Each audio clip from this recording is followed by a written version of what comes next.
pourquoi je suis gilet jaune? En France, il y a 9 millions de pauvres, 1 million de plus en 2015 qu'en 2005.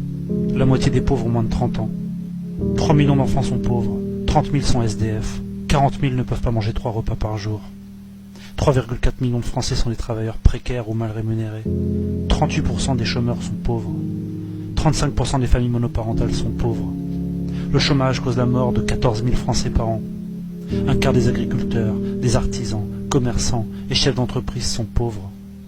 28% des citoyens ne peuvent pas se payer une semaine de vacances au moins une fois dans l'année. 20% des Français disent avoir du mal à faire 3 repas par jour. 19% des parents confient leurs difficultés à payer la cantine des enfants. Mais rassurez-vous, nos élus ont la solution. Aligner le SMIC sur le seuil de pauvreté. Augmenter le coût du carburant, de l'électricité, de la nourriture et de tout un tas d'autres dépenses contraintes.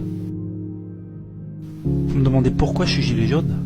En France en 2018, au moins 566 SDF sont morts dans la rue. En moyenne, ils avaient 48 ans. 6 enfants de moins de 5 ans font partie des victimes. On estime qu'il y en a en fait beaucoup plus. On estime qu'il y a eu au moins 13 000 personnes mortes dans la rue entre 2012 et 2016, soit 100 fois plus de morts que lors des attentats du 13 novembre 2015. Mais rassurez-vous, nos élus ont la solution. Ils mettent en place des dispositifs anti-SDF pour les chasser, et ils amputent de 57 millions d'euros les crédits des centres d'hébergement et de réinsertion sociale. Vous me demandez pourquoi je suis gilet jaune? En France, pendant que les pauvres qui enfilent un gilet jaune pour lancer un cri d'alarme sont traités de foules haineuses qui ne savent même pas pourquoi elles manifestent, les riches se goinfrent, avec la complicité des politiciens. Les inégalités de revenus sont insupportables. Les 10% des Français les plus riches possèdent 10 fois plus que les 10% les plus pauvres, soit plus du quart des revenus sont entre les mains d'une minorité. Entre 2003 et 2013, les plus modestes ont gagné seulement 2,3% de pouvoir d'achat, tandis que les plus riches ont augmenté leur richesse de 42,4%. 1% des Français concentrent à eux seuls 17% des richesses. À titre d'exemple, Liliane Bettencourt, la patronne de L'Oréal, possède 31 milliards d'euros, soit l'équivalent d'1,8 million d'années de SMIC. En France, on ne combat pas la casse sociale, on l'organise et on la récompense. La France a distribué 44 milliards d'euros de dividendes en un seul trimestre, 23% de plus sur un an, une hausse 2 fois supérieure à celle observée au niveau mondial. La France est au 2e rang mondial de la redistribution des dividendes, derrière les États-Unis. Alors, on ne sait pas pourquoi on manifeste? On organise le pillage, on fait les poches des pauvres pour aider les riches à se gaver. Mais rassurez-vous, nos élus ont la solution. Mettre toutes les clés du pays entre les mains des riches. Faire des cadeaux fiscaux à n'en plus pouvoir. Laisser faire la fraude et l'optimisation fiscale. Supprimer l'ISF. Flat tax, exit tax, CICE. Modifier tout ceci permettrait de redistribuer plus de 120 milliards d'euros. Au lieu de ça, ils choisissent d'accompagner la destruction avec la complicité de l'UE et assèchent les services publics, l'hôpital, l'éducation, la justice, la police, et j'en passe. La Française des Jeux, les aéroports, les barrages, parfois en pleine nuit réunis à 40 à l'Assemblée, ils vendent le pays à la découpe, contre l'intérêt général. Tout ce qui est possible, tout ce qui rapporte, c'est la grande braderie. Depuis des décennies, de quinquennat en quinquennat, sans vergogne, patiemment, leur principal engagement, c'est de se désengager, de vendre les meubles, de solder progressivement notre patrimoine public, avec l'éternel argument de l'endettement public de la France, qui est pourtant illégitime à 59%. Ne parlons pas de la création monétaire et du rôle toxique des banques. Le documentaire L'argent dette vous mettra sur la voie. Disons un mot sur notre monnaie, sur l'euro. Selon les résultats d'une étude publiée par un centre de recherche allemand, le passage à l'euro a fait perdre aux Français la somme de 56 000 euros par personne sur la période 1999-2017, faisant des Allemands les grands gagnants et les Français les grands dindons de la farce, officialisant ce qu'on savait tous déjà. Vous me demandez pourquoi je suis gilet jaune? Un demi-milliard d'emplois sont menacés dans le monde d'ici 10 ans, à cause de la robotisation du travail, de la dématérialisation et de l'émergence de l'intelligence artificielle. En France, pays où l'on a détruit l'industrie, où l'on fait tout fabriquer par des personnes vivant à l'autre bout du monde, où l'on met des robots et des services en ligne partout à la place du travail humain, on nous explique qu'il va peut-être bientôt falloir fournir des heures de travail en échange des 560 € par mois du RSA. Partout dans le monde, des ingénieurs s'acharnent à remplacer les maçons, les caissières, les comptables, les barman, les chauffeurs routiers, les taxis et les livreurs.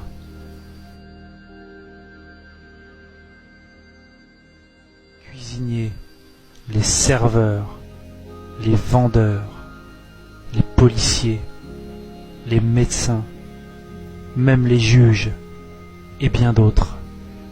La boîte de Pandore est ouverte. Le reste est à la merci de l'ubérisation et des privatisations à marche forcée, où l'on remplace les contrats de travail réels par des missions précaires, où la force de travail devient jetable et corvéable à merci. Le but, faire des économies, gagner toujours plus, toujours au détriment des hommes et des femmes, et de l'avenir de nos enfants. Les moyens de contrôle via la technologie sont également très préoccupants. Edward Snowden et Wikileaks nous l'ont révélé. On parle de supprimer l'argent liquide, avec toutes les conséquences ignobles que cela entraînerait en termes de liberté individuelle. Sans parler de la reconnaissance faciale et de l'intelligence artificielle qui arrive sur les caméras de surveillance et qui coïncide avec la toute nouvelle interdiction de cacher son visage. Big Brother vous regarde. Orwell avait tout prévu dès les années 40. En Suède, des milliers de personnes se font pucer. En Chine, les citoyens ont une voiture sous surveillance et ils ont une note sociale. S'ils ont une mauvaise note, ils n'ont plus le droit de prendre le train. Avez-vous envie de laisser ces horreurs advenir en France ? Mais rassurez-vous, nos élus ont la solution. Divertir pour dominer, donner du pain et des jeux. Et pour la technologie, quelles qu'en soient les conséquences, garder ce cap et même accélérer.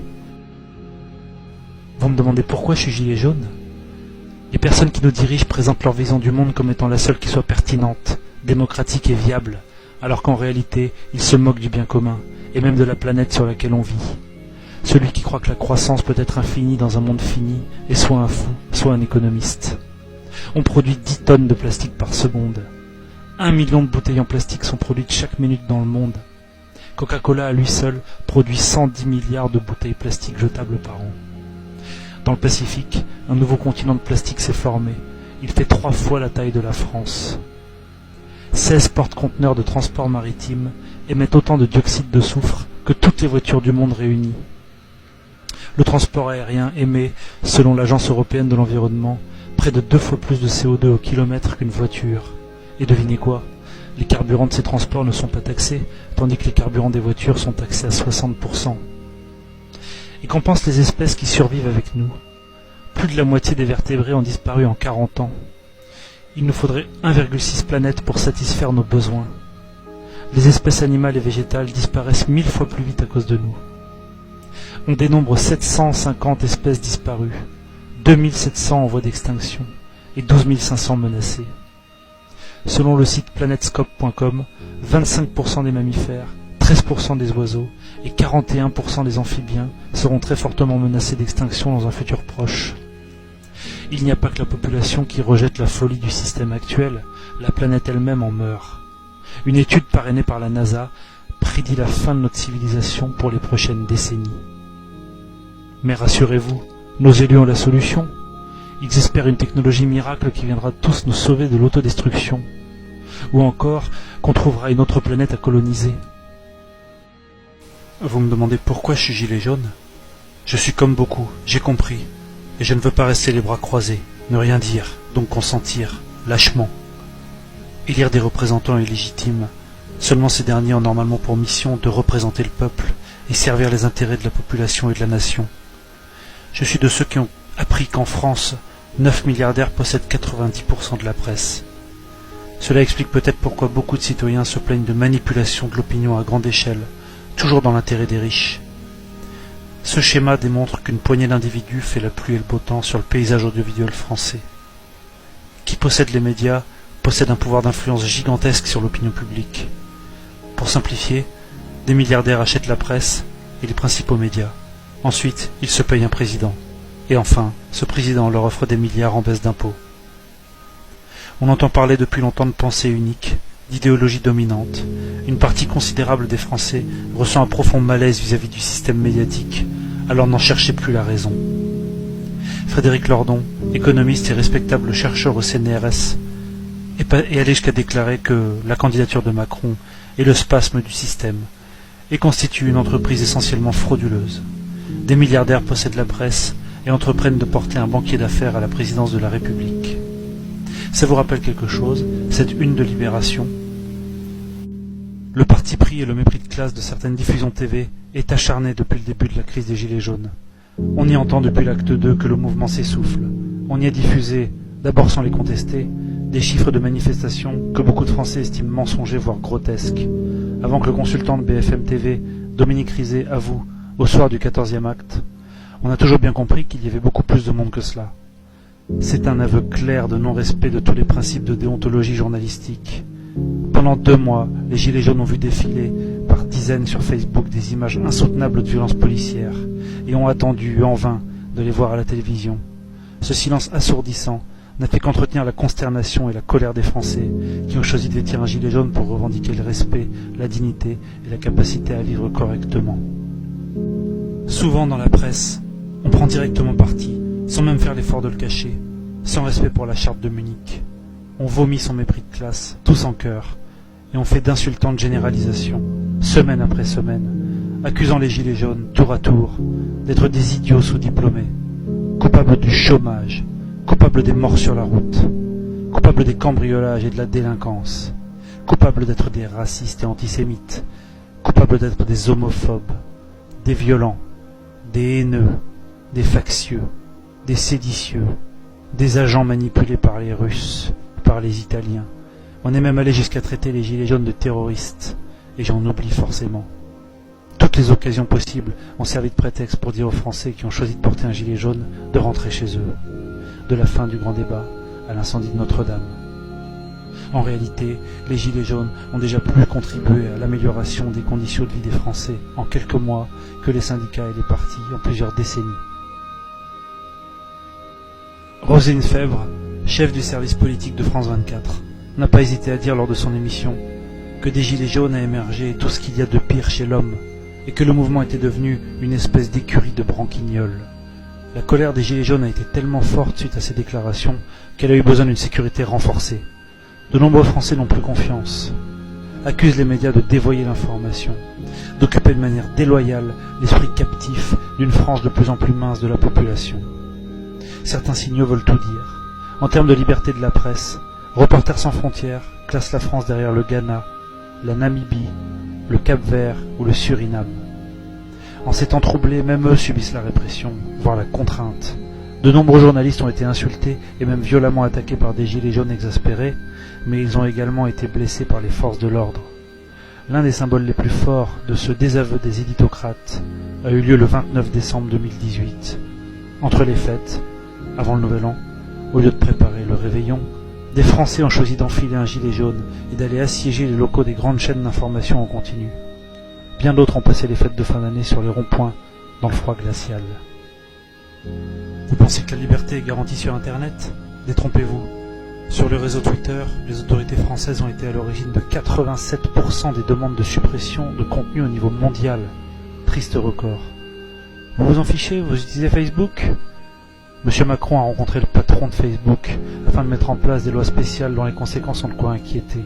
Quand on sait qu'Éric Ciotti, député LR, a déposé en février 2019 un projet de loi visant à obliger tout internaute à devoir scanner sa carte d'identité et à la transmettre à Facebook pour pouvoir utiliser le réseau social.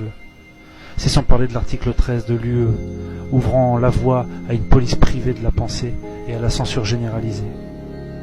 Mais rassurez-vous, nos élus ont la solution.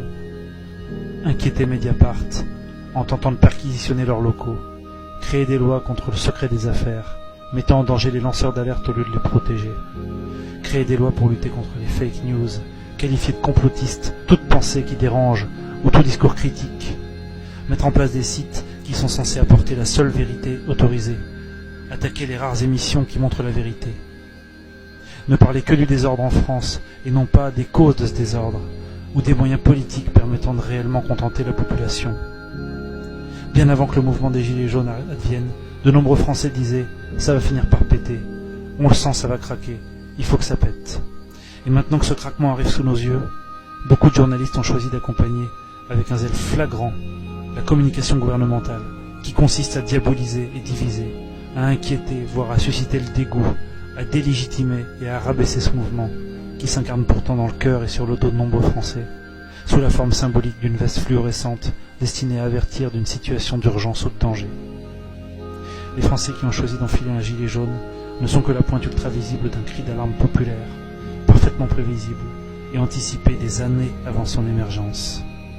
S'en étonner et s'en offusquer à grands cris dans les médias et au Parlement est incompréhensible, voire malhonnête. Les médias sont les entités les plus puissantes de la Terre. Ils ont le pouvoir de rendre des innocents coupables et de faire des coupables des innocents. Et c'est ça le pouvoir, parce qu'ils contrôlent l'esprit des masses. Si vous n'êtes pas vigilant, les médias arriveront à vous faire détester les opprimés et aimer ceux qui les oppriment. Vous me demandez pourquoi je suis gilet jaune ? Je suis gilet jaune parce que mon indifférence pourrait gâcher l'avenir de mon enfant. Parce que j'ai éteint ma télé et j'ai allumé mon cerveau.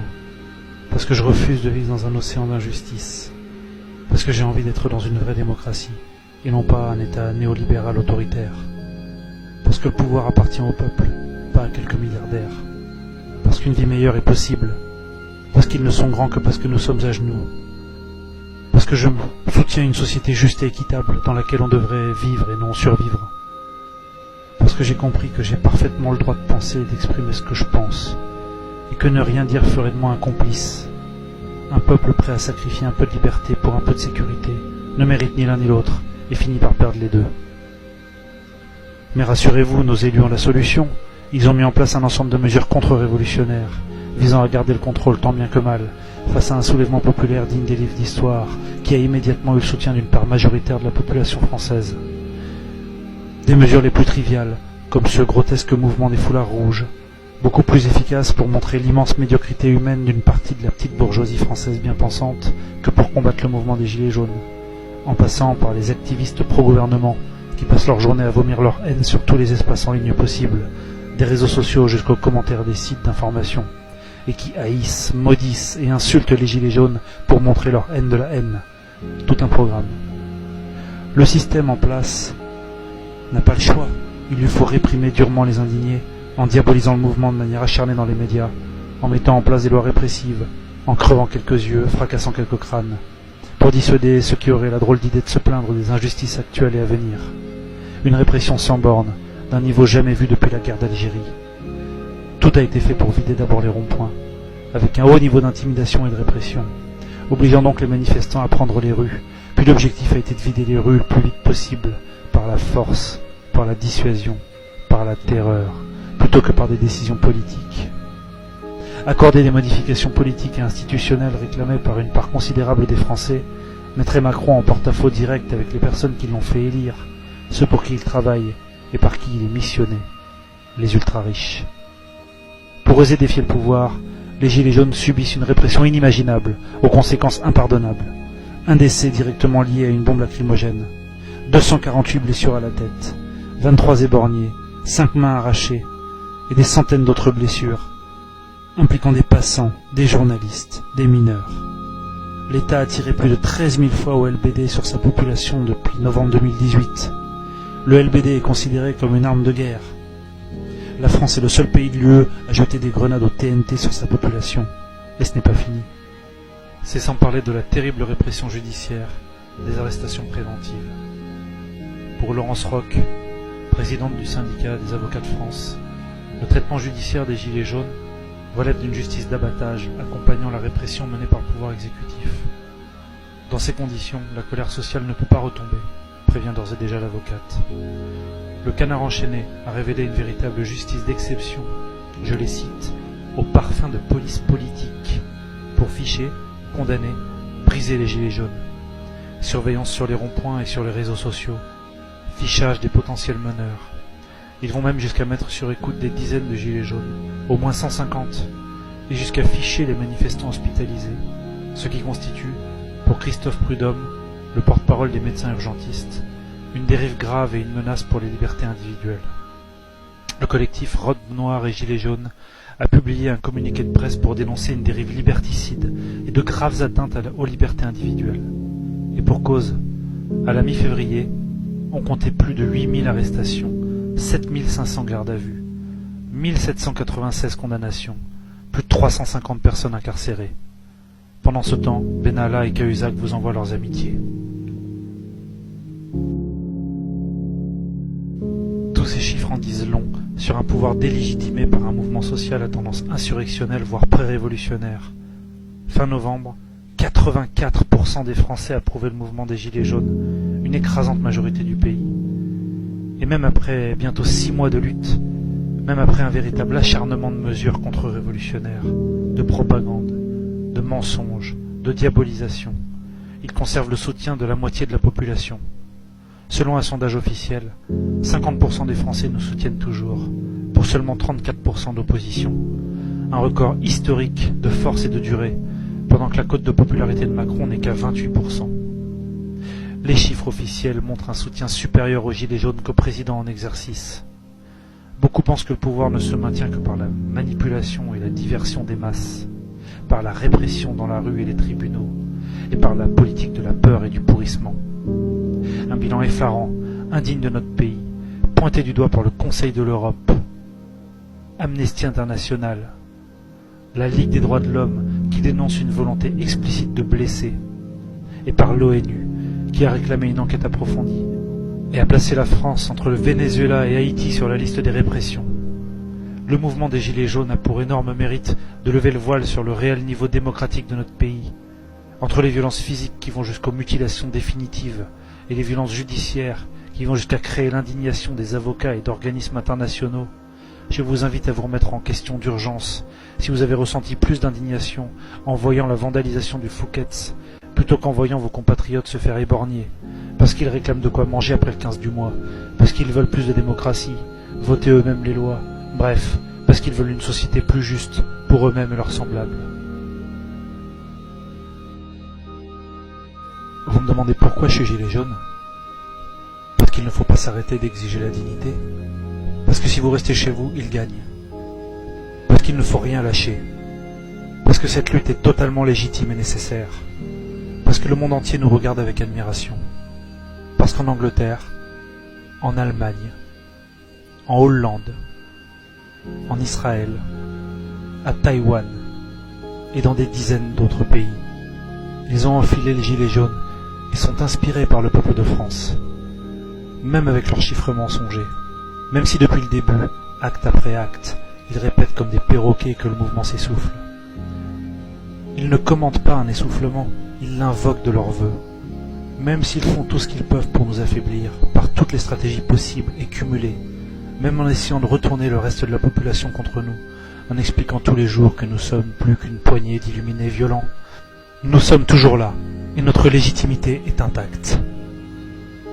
Tant que l'avenir de nos enfants ne sera pas assuré, tant qu'on verra des retraités faire les poubelles pour manger, tant qu'on verra des mères de famille prostrées devant un frigo vide, pendant que d'autres brassent des milliards, on sera là, et on vous attend pour nous rejoindre massivement et urgemment. Écoutez votre cœur plutôt que votre peur, car 23 borgnes, c'est 23 de trop, mais ça représente statistiquement très peu de martyrs face aux millions de manifestants qui ont foulé les rues et les ronds-points depuis les derniers mois et qui sont rentrés chez eux sains et saufs. Ils comptent sur votre peur pour vous tétaniser, leur désinformation faisant le reste. Parce que finalement, si vous manifestez pacifiquement en début d'après-midi, si vous mettez du jaune aux fenêtres de votre maison, sur le tableau de bord de votre voiture, si vous réinformez autour de vous, avec fierté et conviction, si vous distribuez des tracts, si vous partagez ce documentaire partout, si vous participez aux assemblées, aux agoras et aux diverses actions, si vous signez des pétitions, si vous boycottez les marques indignes, si vous consommez le minimum, si vous portez une écharpe jaune tous les jours, si vous faites des maraudes, que vous donnez de la nourriture aux sans-abri, vous ne risquez rien et vous faites beaucoup. Les gilets jaunes savent déjà que c'est le contraire. C'est en ne soutenant pas le mouvement que vous laissez le champ libre à un avenir sombre. N'oubliez pas que vous avez le droit de vous indigner, de montrer que vous êtes opposé aux orientations politiques du gouvernement en place. Il n'est en aucun cas illégal ni interdit d'être un opposant idéologique ou politique, contrairement à ce qu'on aimerait vous faire croire. On cherche à vous impressionner, à vous intimider, à cultiver votre lâcheté et votre passivité. Il y a plus dangereux que le bruit des bottes. Il il y a le silence des pantoufles. Et comme le disait Albert Einstein, le monde ne sera pas détruit par ceux qui font le mal, mais par ceux qui les regardent sans rien faire. Ce document ne dit pas tout. Il ne montre qu'une petite partie de tout ce qu'il y aurait à montrer. Il y a tellement d'autres dérives hallucinantes qu'il serait vain de tenter de toutes les rassembler dans un film d'une durée raisonnable. Pour comprendre l'étendue du malaise, pour bien avoir conscience de la légitimité totale de cette envie de changement qui émane des entrailles les plus profondes du pays, intéressez-vous par exemple à la liste des affaires politico-financières de la Ve République depuis les années 80. Vous allez tomber de haut. Vous n'allez pas en croire vos yeux. C'est en libre accès sur Wikipédia, bien souvent avec tous les détails, et ça vaut vraiment le détour. Pour bien vous convaincre, si besoin était encore, qu'il faut changer les choses. Alors que faire? Je ne prétends pas avoir la solution, mais vu la situation actuelle du pays, vu la détermination d'une partie impressionnante de la population, tout est possible. Nous allons voir dans quelques instants quelles sont les revendications concrètes et officielles du vrai débat des Gilets jaunes. J'aurais cependant une suggestion à faire, qui n'engage que moi. Les Gilets jaunes peuvent prendre le pouvoir, légalement, sans putsch. Comment? Le principe du cheval de Troie. Nous avons 3 ans. On peut imaginer, et j'ai bien dit imaginer, d'ici 2022, qu'un gilet jaune de la première heure, ayant la confiance de l'ensemble de la famille des Gilets jaunes, soit d'abord désigné par une assemblée générale de Gilets jaunes, obtienne 500 signatures auprès des maires de France, et se présente comme candidat aux élections présidentielles. Le but? Être notre cheval de Troie. Par les voies électorales, donc en toute légalité, il viendrait mettre en application toutes nos revendications, et pourquoi pas celle de rendre immédiatement au peuple les clés du pouvoir. Il modifierait la Constitution de manière à mettre en place le Ric-Carl, et de manière à instaurer un fonctionnement de démocratie directe, par le tirage au sort d'un tout nouveau Parlement, constitué de citoyens de toutes classes et de tous horizons, encadré d'experts apolitiques et révocables. Cette option politique, totalement recevable, légaliste, de démocratie réelle et directe, serait proposée aux Français, qui la choisiraient ou la rejetteraient. Le seul problème, c'est que les médias manipuleront la population de toute leur force afin de leur rendre cette idée insupportable, on a l'habitude. La question est de savoir si la population est assez mature pour ne plus se laisser berner.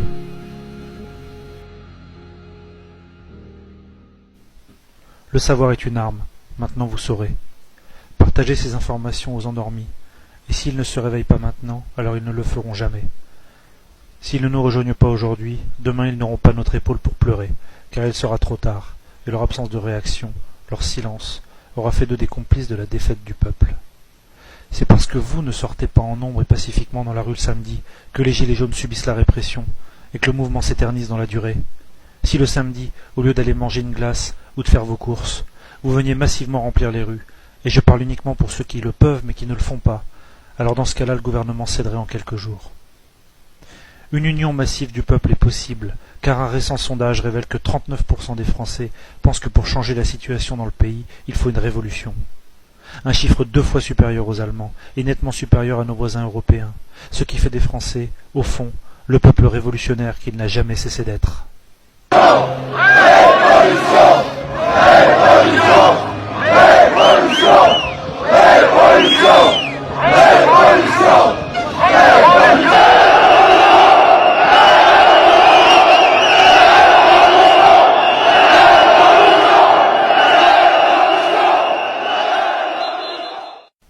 Ce qui se déroule sous nos yeux nous prouve que la France a rendez-vous avec l'histoire. Vous me demandez pourquoi je suis gilet jaune? Non, c'est moi qui vous demande pourquoi vous n'êtes pas gilet jaune.